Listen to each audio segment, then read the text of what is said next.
We begin this episode by acknowledging the Wurundjeri and Boonwurrung people of the Kulin Nation, the traditional custodians of the land on which we record and share these stories. We pay our deepest respects to their elders, past and present, and recognise the wisdom, connection, and culture that have shaped these lands for thousands of years. As we journey beyond the veil, we do so with gratitude, respect, and an awareness of those who walked before us, honouring their wisdom, their connection to the land, and their stories woven into the fabric of time. May we listen, learn, and tread lightly, carrying forward their legacy with integrity and heart.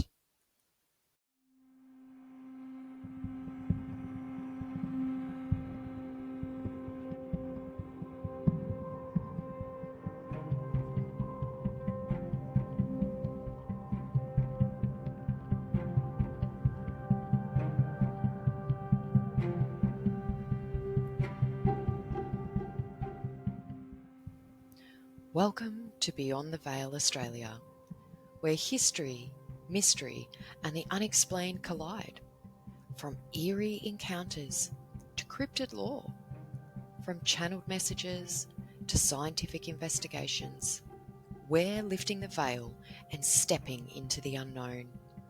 I'm Heather, your guide through the shadows, and together we'll unravel paranormal phenomena, strange synchronicities, and the mysteries that refuse to be ignored. Whether you're a skeptic, a seeker, or somewhere in between, this space is for you. Fasten your seatbelt, expand your thinking, and get ready to cross the threshold with Beyond the Veil Australia podcast. Some places are haunted, others are cursed, and then there are places you've been warned never to enter, because once you do, you might never leave. In our third and final episode of Haunted Locations, Oh My God, Don't Go In There, we step into the world of forbidden hauntings, including prisons where spirits still roam, cursed houses that refuse to be abandoned, and villages where time just stands still.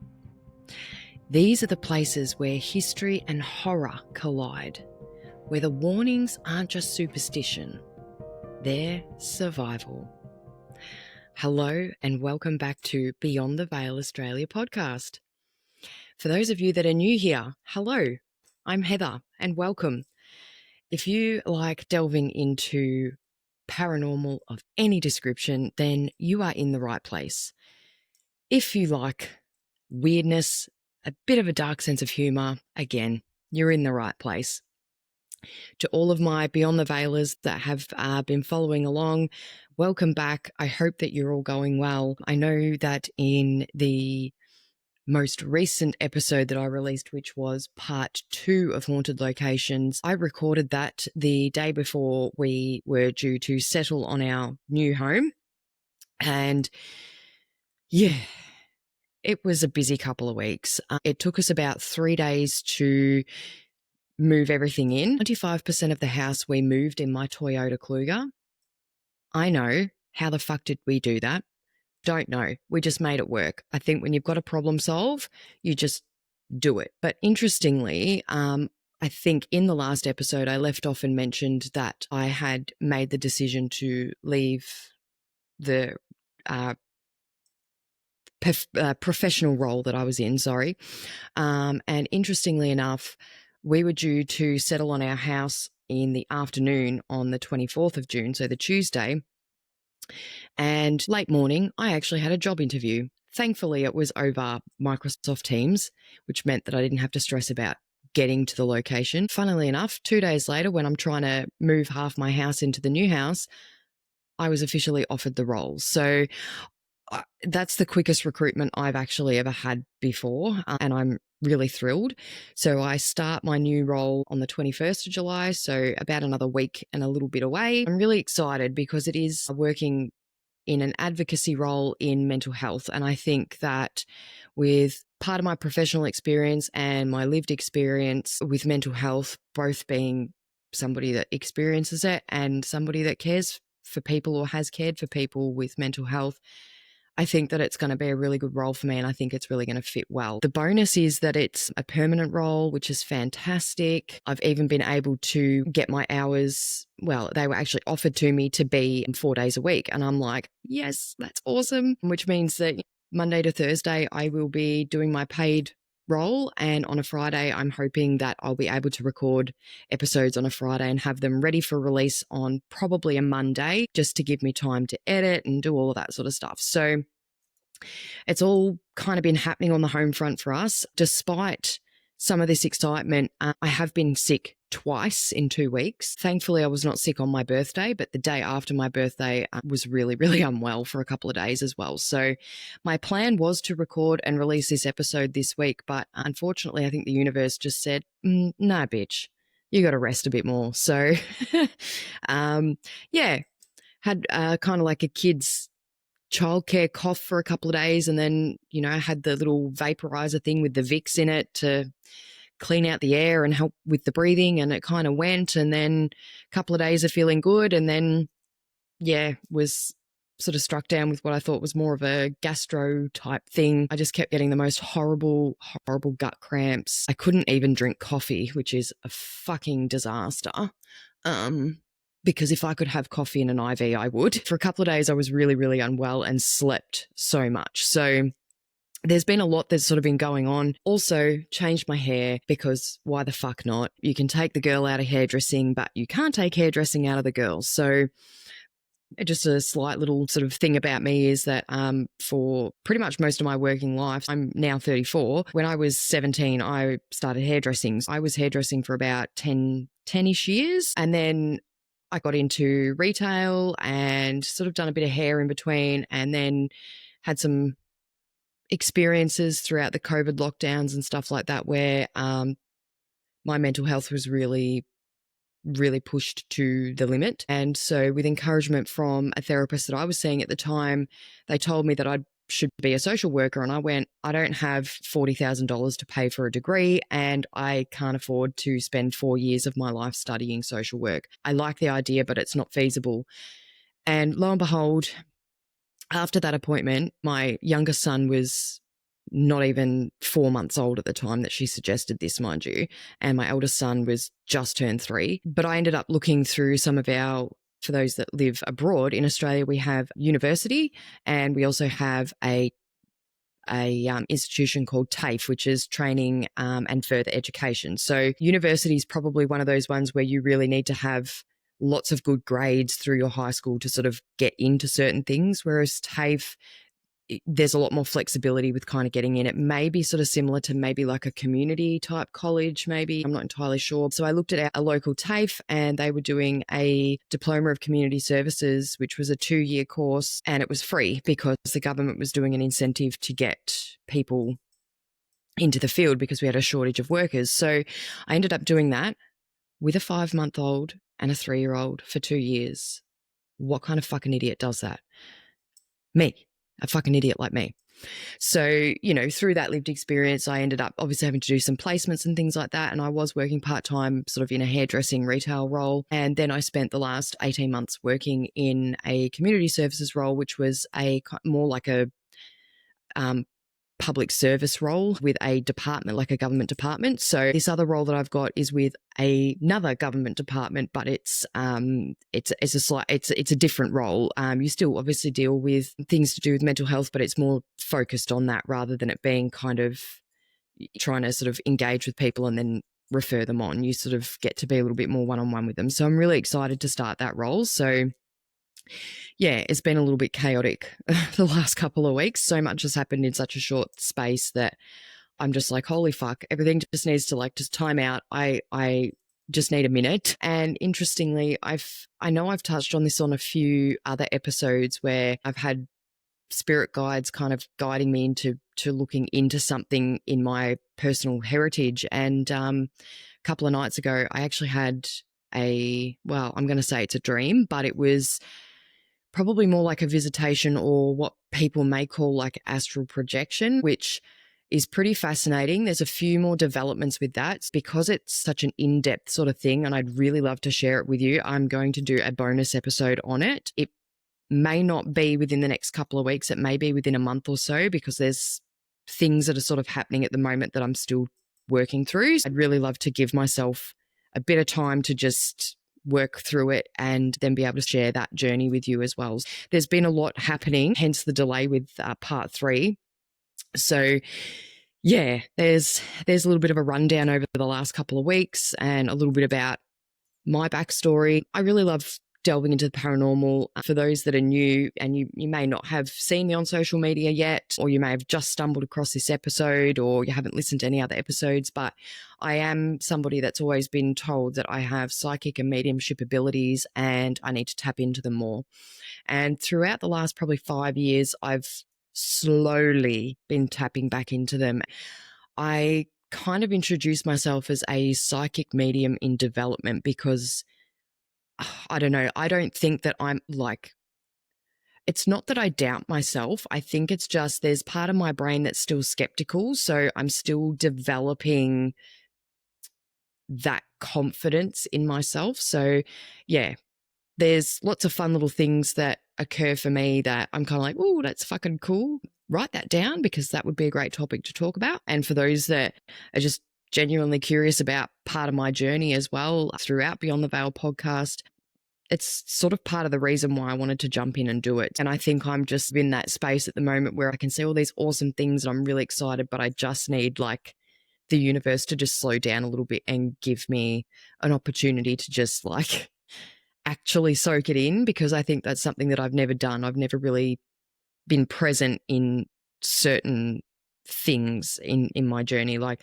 you know, like buying the house. Like there was such a massive buildup of stress before that, not to mention other stresses in your life that contribute negatively to mental health. And there's a lot of things that kind of coexist at the same time that just muddy those waters a bit, and you don't give yourself the opportunity to actually be present and be like, holy fuck, we bought a house. You know what I mean? So I think that's probably why I've got sick a couple of times over the last couple of weeks, is because it's the universe kind of saying, bro, like nothing's going anywhere. You just need to like enjoy this a bit and take it in. So here we are, we're back again. But in today's episode, obviously, we're going to be talking about quite a few different locations across the world. There's that many in there that I kind of have to go back through my notes. We've obviously got it broken down into just 2 segments, but there's quite a lot of info there on these locations. So I'm kind of looking forward to delving into them. I know some of these locations I've seen different investigative teams investigate them. So some of them I was familiar with before putting the episode together, but they're also such well-known locations that I think it's doing like haunted locations a disservice by not having them in the episodes somewhere. So we're going to jump into that in segment 1, and then segment 2. So I've got a couple of locations that we kind of break down and talk a little bit about like different kind of impacts and type of phenomena, and whether those impacts are like psychological or physical, or whether they are more so to do with environmental impacts, things like that. So hopefully it can be a little bit more sort of in depth in those ways. I know there's so many haunted locations that I've tried to jam pack into 3 episodes. So without further ado, let's get started on segment 1. Segment 1, the Forbidden Zones. Cursed, sealed, or abandoned forever. Waverly Hills Sanatorium, Louisville, Kentucky, USA. A monument to hope and a mausoleum of sorrow. Part of the historical context with Waverly Hills was that it was opened in 1910 as a 2-story wooden facility designed to house approximately 40 to 50 tuberculosis patients. But as the White Plague swept through Kentucky, the need for a larger, more isolated facility became more urgent. By 1926, a massive 5-story Gothic revival structure stood on the hill, capable of housing over 400 patients. It was a self-contained world. It had a post office, water treatment plant, farmland, and even its own zip code. But behind the red brick walls, hope often gave way to heartbreak. At the height of the epidemic, there was no cure. Patients endured painful treatments, heliotherapy, lung collapse therapy, and even experimental surgeries. Many never left. Estimates suggest over 63,000 deaths had occurred here, though official records are more conservative. The death tunnel, which is the body chute. To preserve morale, the dead were discreetly transported through a 500-foot underground tunnel that led from the hospital to the base of the hill. Known as the Death Tunnel, it's now one of the most paranormally active areas on the property. Some of the phenomena include shadow people, tall dark figures darting across hallways and peering from behind doorways. In room 502, this was the site of 2 alleged nurse suicides, one by hanging, another by jumping from the window. Visitors report feeling overwhelmed, dread, nausea, and the sensation of being watched. The 5th floor is said to house the most disturbed patients. Investigators report doors slamming, disembodied screams, and sudden temperature drops. The death tunnel is also known to have cold spots, phantom footsteps, and voices calling out names, sometimes the names of the living. I have an eyewitness testimonial here, and this one is an anonymous. I was in room 502 when my flashlight died, and then I heard it, heels clicking on the tile floor. I turned, and there she was, a nurse in a white gown, staring straight at me. I blinked, and she was gone, but the air stayed cold, and I couldn't move. The little boy with the ball. One of the most frequently reported spirits is that of a young boy, often seen playing with a leather ball in hallways. Paranormal teams that have investigated there have left balls in the corridor, and to their surprise, they get to watch them roll back and forth on their own.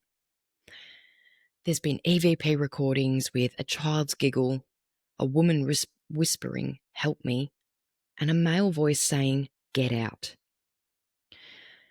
Why does it still haunt us? Waverly Hills isn't just haunted, it's heavy. The weight of grief, fear, and isolation lingers in the walls. It's a place where the line between the living and the dead feels paper thin.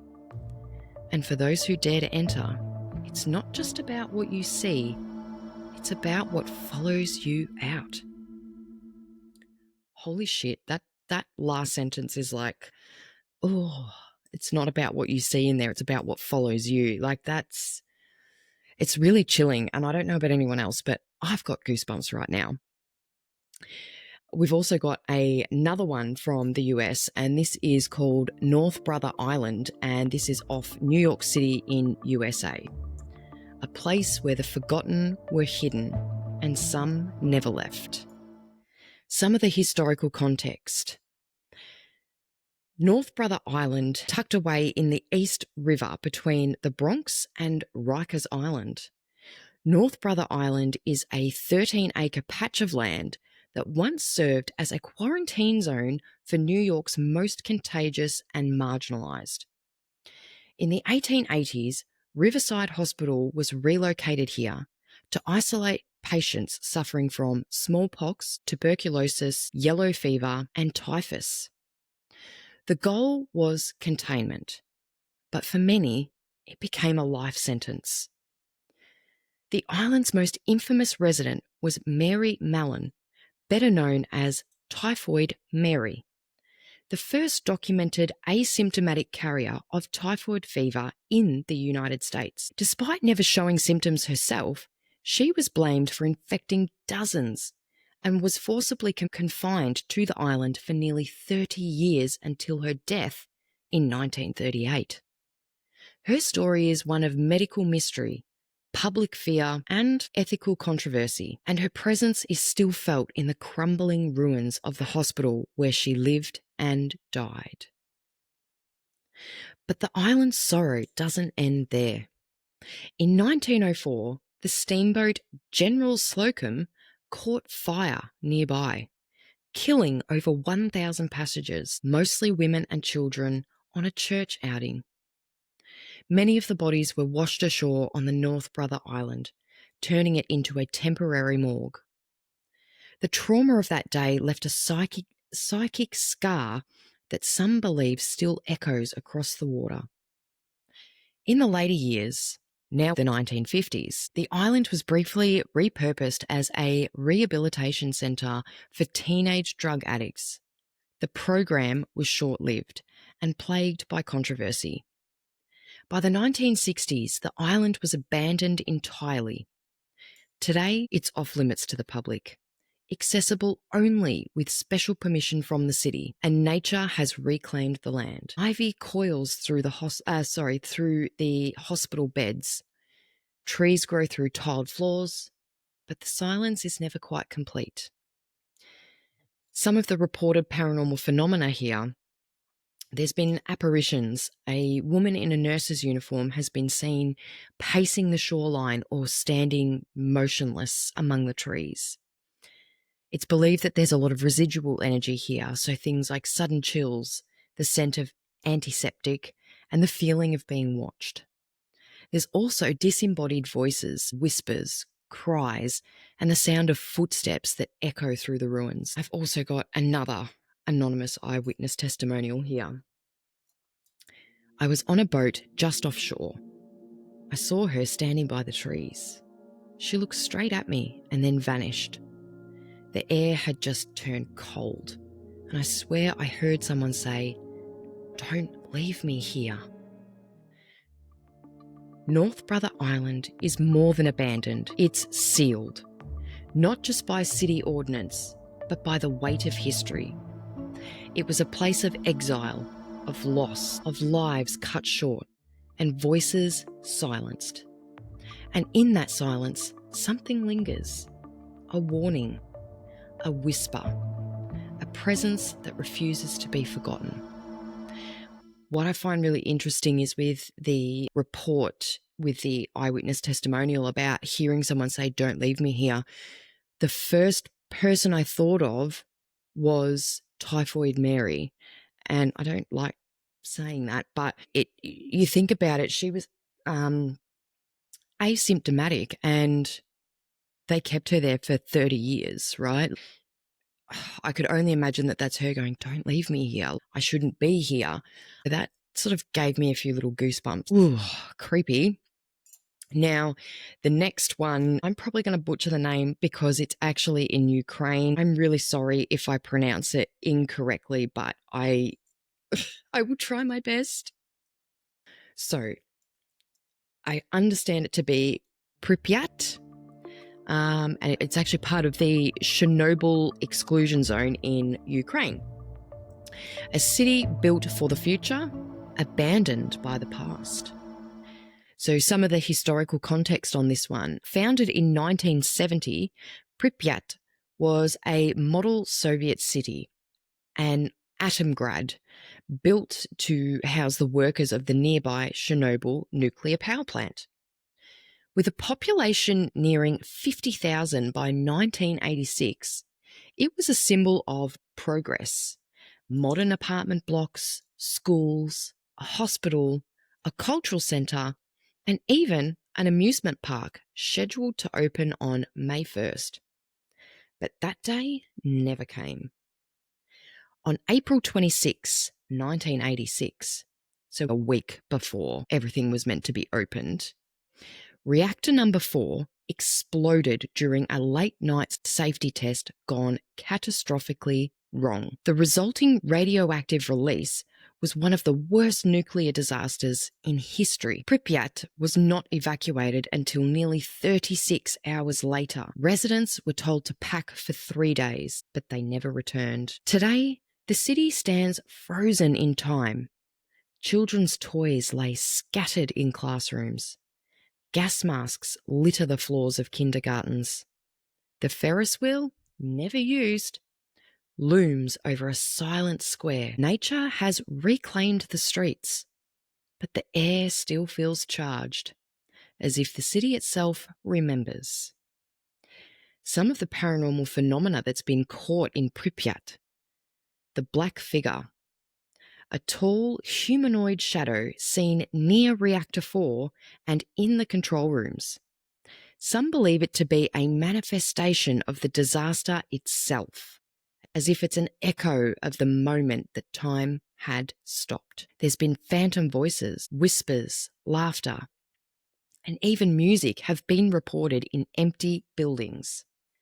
Investigators have captured EVPs of children singing and a woman repeating the word "pamagi," meaning "help me." Different forms of time distortion have also been reported here. So visitors have reported losing track of time, also experiencing nausea and feeling disorientated, especially near the amusement park and the hospital basement, where contaminated equipment still lies untouched.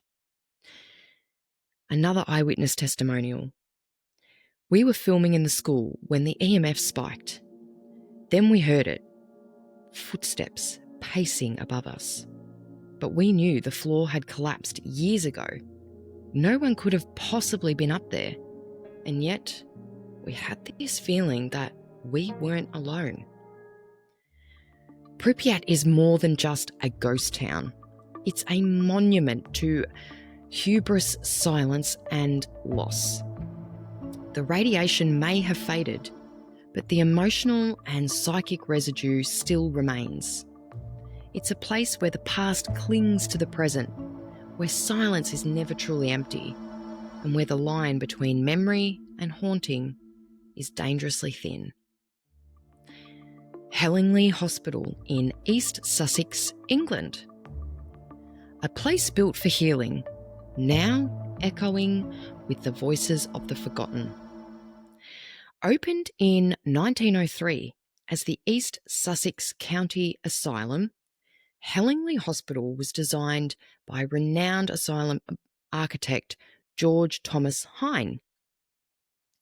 Built on a sprawling 400-acre estate, the hospital was a self-contained psychiatric village, complete with its own chapel, power station, farm, and even a private railway line that delivered coal and supplies directly to the boiler house. The hospital followed the compact arrow layout, with male and female patients housed in separate wings. Villas were constructed for working patients and children with developmental disabilities, while isolation wards were tucked deep into the woods to contain infectious diseases. At its peak, Hellingly could accommodate over 2,000 patients. Treatments ranged from hydrotherapy and sedation to electroconvulsive therapy and long-term isolation. While some patients found care and structure, others were subjected to harsh conditions and forgotten by the outside world. Over time, the hospital became a symbol of both sanctuary and suffering. By the 1980s, mental health care in the UK was shifting toward community-based treatment. Hellingly's population dwindled, and the hospital officially closed in 1994. Left to decay, its red brick buildings were overtaken by ivy and silence. Urban explorers and paranormal investigators soon began to report strange phenomena, especially in the female wards and administrative wings. Some of the paranormal phenomena that's been caught here. There's the screaming ward. Oh, that doesn't sound very nice. So there's been cries and sobbing heard from the locked female wing, often described as desperate or pleading. Figures have been seen standing in shattered windows, even glimpsed moving through doorways before vanishing. Poltergeist activity. It's been reported that doors have been slamming without cause, objects have been thrown across rooms, and of course, lights flickering in buildings with no power. There have also been reports of residual energy being here. Feelings of dread, nausea, and sudden emotional shifts reported by visitors, especially near the morgue and isolation blocks. Another eyewitness testimonial. I was walking through the admin wing when the door slammed shut behind me, and then all of a sudden I heard a woman sobbing. I turned on my torch, and the hallway was empty. But the crying, it didn't stop. Wow.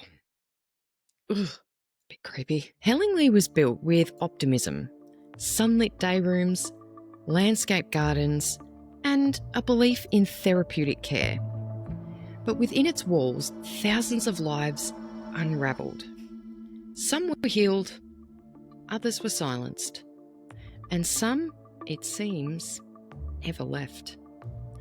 The hospital may be gone, but the echoes remain trapped in the brick, shadow, and memory. Whoa, so there's a few really awesome locations there. So I think what I'm going to do is get some photos of these locations as well and post them so you can kind of have a bit of a look at some of them. So if you're interested, head over to Instagram and you'll be able to see some of the pictures of these locations. I'm also really looking forward to posting them because I just think being able to have a visual of it and then hearing it, I don't know, it just adds like another layer of mystery and creepiness. And so I hope that you've enjoyed those few that we've touched on. And I'm really glad that we got to go through a lot of different ones around the world. But moving into segment 2, the places that trap you, where reality shifts and time warps occur. Some places don't just haunt you, they pull you in, trapping visitors in loops of time, distorting reality, making escape nearly impossible. We're going to explore locations where stepping inside comes at a price. Can time fold within itself? Can reality shift while we're completely unaware? In places like Bold Street, Liverpool, the Philadelphia experiment, and lost villages where no one returns, something beyond explanation lingers.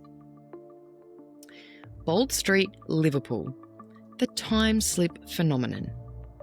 A street where the past walks beside you, and sometimes it takes your hand. The street itself. Bold Street is no ordinary high street. Nestled in the heart of Liverpool, it's a vibrant stretch known for its independent shops, cafes, and creative energy. But beneath its cobblestones lies something stranger. A reputation as one of the most active time anomaly zones in the UK. Locals don't just whisper about ghosts here. They talk about time folding on itself.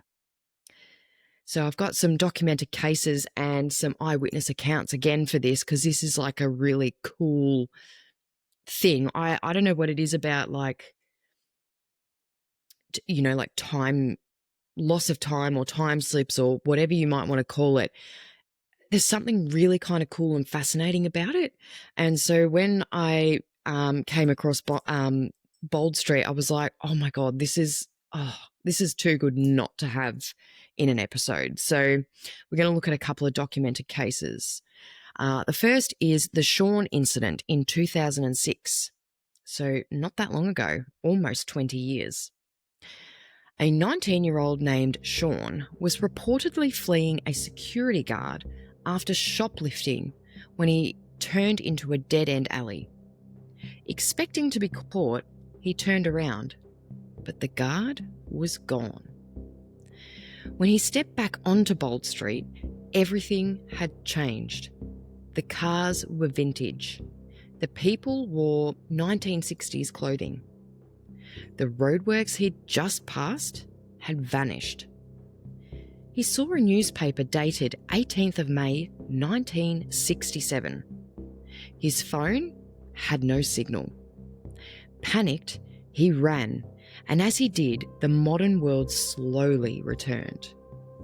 The security guard later claimed that he saw Sean vanish into thin air.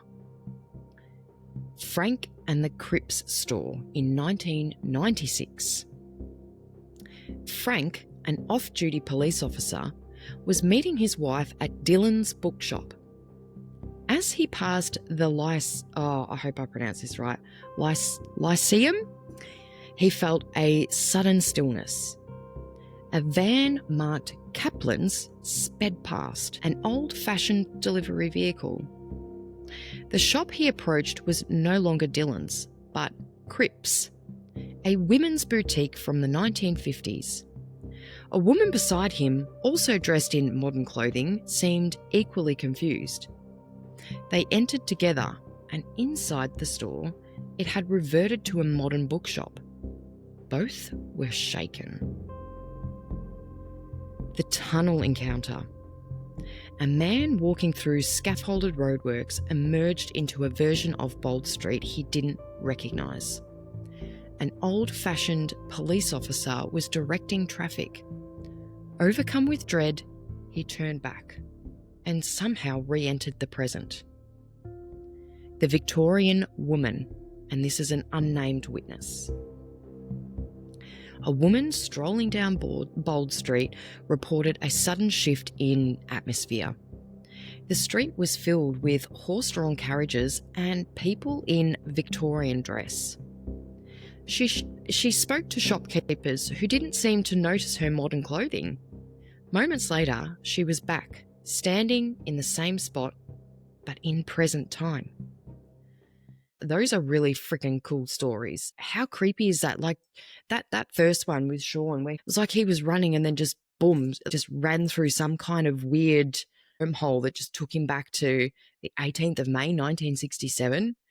And then to have the account from the security guard that was chasing him and then he vanished. Like, whoa, that's so creepy. And for it to be just so sudden. But I think what's really cool about these is that you're getting these accounts where they've had this experience, but it's like they get confused and go, well, I'm just maybe going to enter here or turn around here, and somehow they end up back in present day.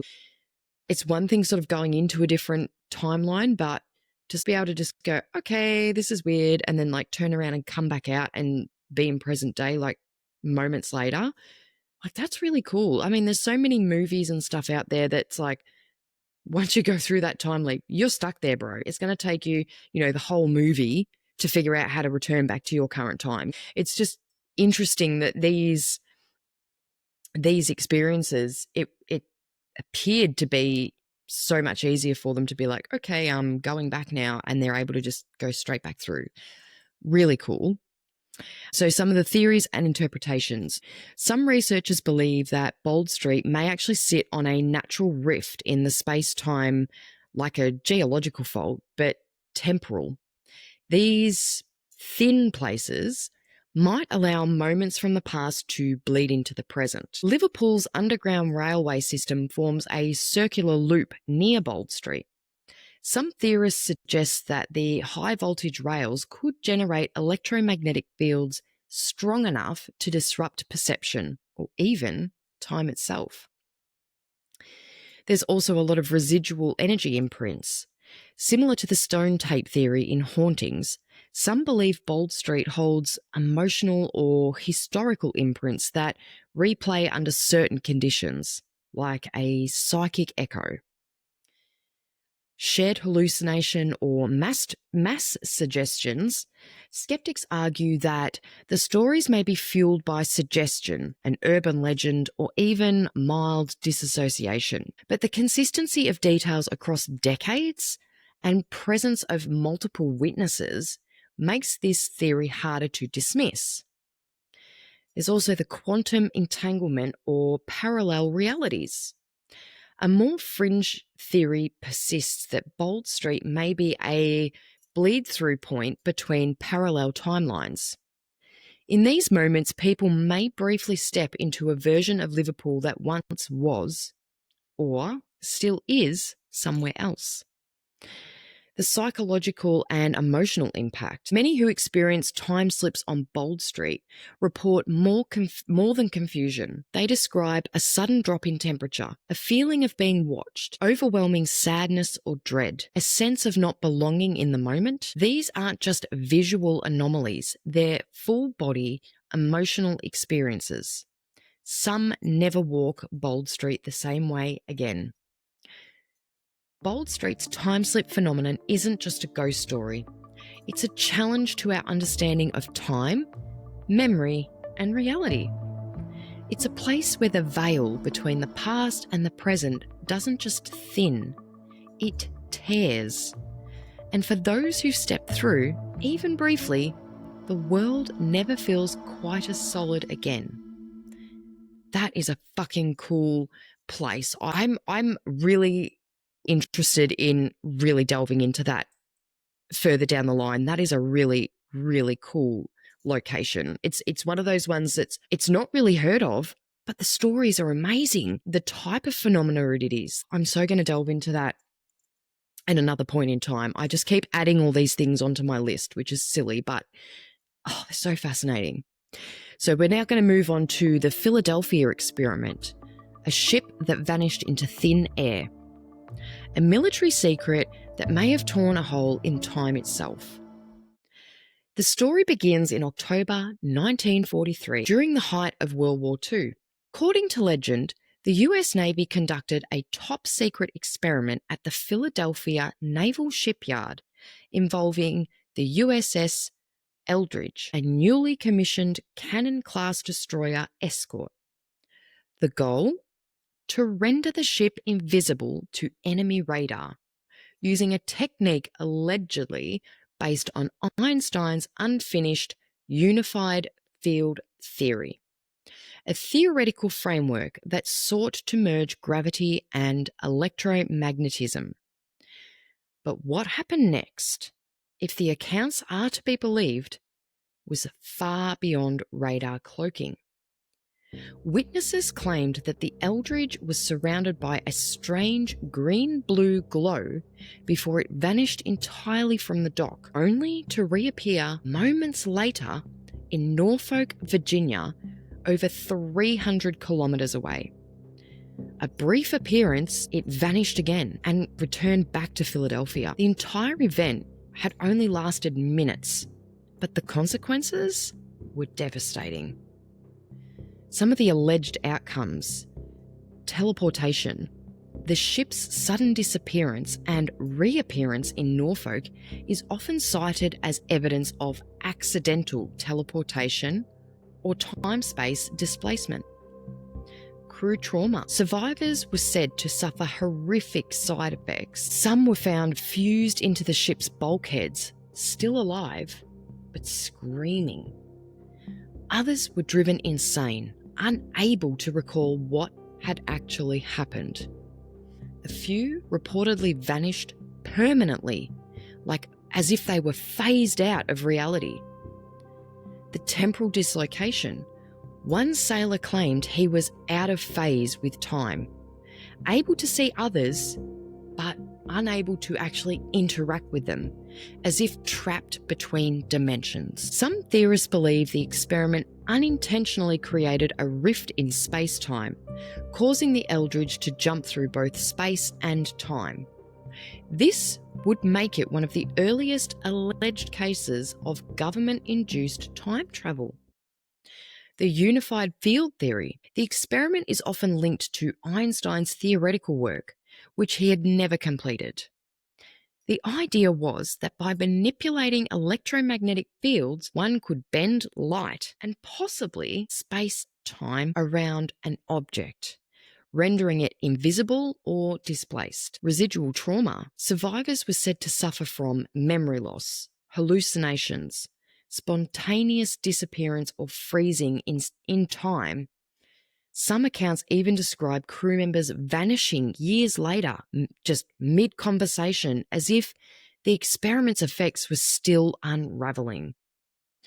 The man behind the myth. The story first surfaced in the 1950s when a man named Carl M. Allen sent a series of letters to UFO researcher Morris K. Jessup, claiming to have witnessed the experiment from aboard the SS Andrew Furoseth. Allen's letters referenced Einstein's theories and described the Eldridge's disappearance in vivid detail. Jessup became obsessed with the claims, and the Navy's Office of Naval Research had even received a copy of his book with bizarre notes, allegedly by multiple authors, one possibly extraterrestrial.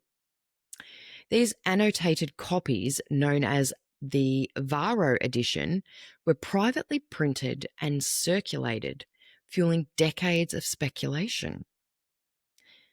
The Philadelphia experiment continues to endure because it taps into our deepest fears and fascinations, that governments may be hiding dangerous knowledge, that time is not as fixed as we believe, and that science, when pushed too far, can tear the fabric of reality. Whether it was a misunderstood naval test, a hoax, or something far stranger, the Eldridge's story remains one of the most compelling and disturbing legends of military lore.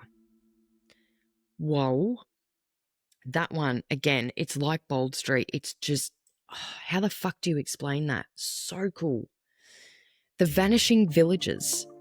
Places that disappear without a trace. Roanoke Colony. The lost settlement. A word carved into a tree. A colony erased. In 1587, over 100 English settlers, men, women, and children, arrived at Roanoke Island off the coast of what is now North Carolina. Led by Governor John White, this was England's second attempt to establish a permanent colony in the New World.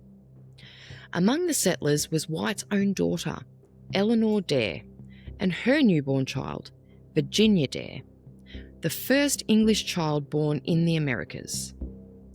Shortly after their arrival, White returned to England to gather supplies. But due to the Anglo-Spanish War, his return was delayed for 3 years. When he finally made it back in 1590, the colony was gone. The houses had been dismantled, but not destroyed.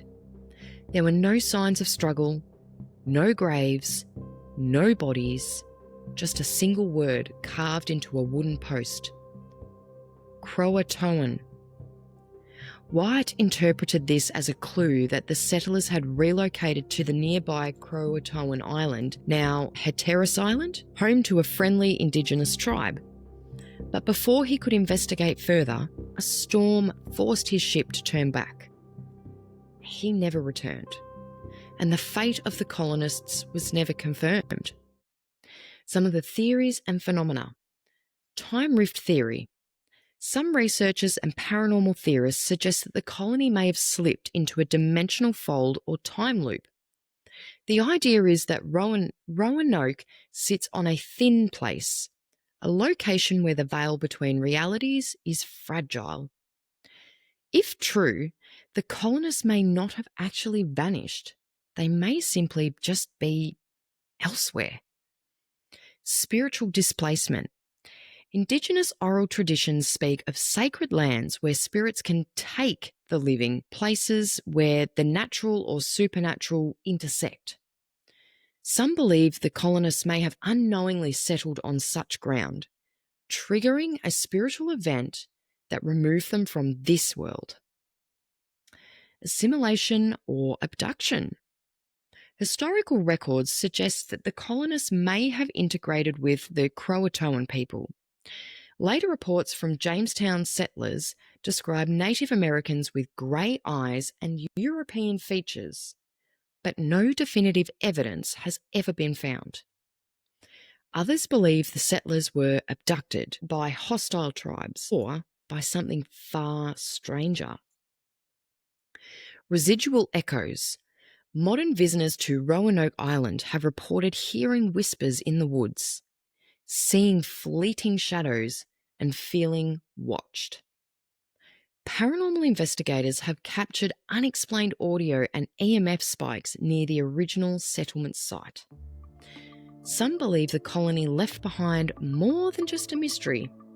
They left an imprint. Roanoke is a story with no ending.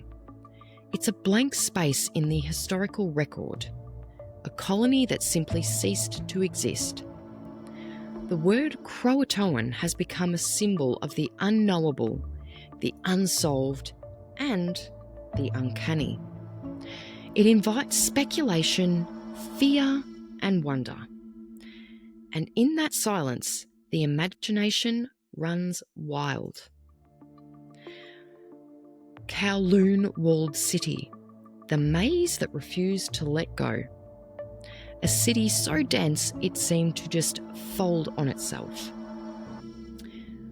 Kowloon Walled City began as a Chinese military outpost in the 19th century.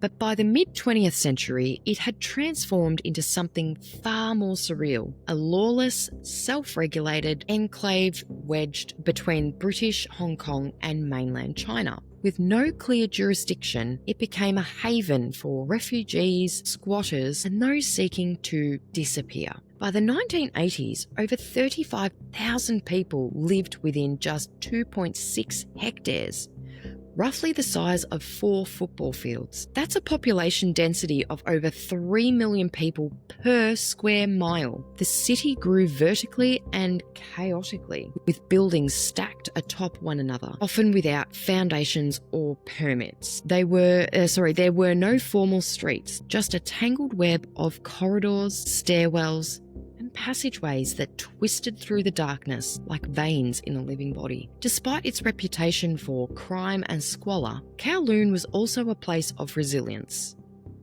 Families lived, worked, and raised children there. Dentists, noodle shops, and schools operated side by side, with brothels and gambling dens. It was a city of contradictions, both sanctuary and snare. Visitors often describe the city as a physical paradox. Corridors looped back on themselves. Staircases led to dead ends or rooftops that connected to entirely different buildings. Some claimed the layout changed depending on the time of day or by the route taken, like a maze that rearranged itself. Even seasoned residents got lost. The city's oppressive architecture, narrow alleys, low ceilings, and perpetual darkness created a sense of claustrophobia and disorientation. Many reported feelings of being watched, even when alone. Some visitors experienced hallucinations, paranoia, or a strange compulsion to keep walking deeper into the maze, as if the city itself was drawing them in. After its demolition in 1993, the site was transformed into Kowloon Walled City Park. But even in its absence, the city's presence lingers. Locals have reported hearing voices, footsteps, and the clatter of unseen activity in the park, especially at night. Some believe the city's spirit never left, that its energy remains imprinted on the land. Kowloon wasn't just a city, it was an organism. It grew without permission, adapted without oversight, and pulsed with a life of its own. It defied logic, resisted control, and refused to be forgotten. Even in death, it whispers.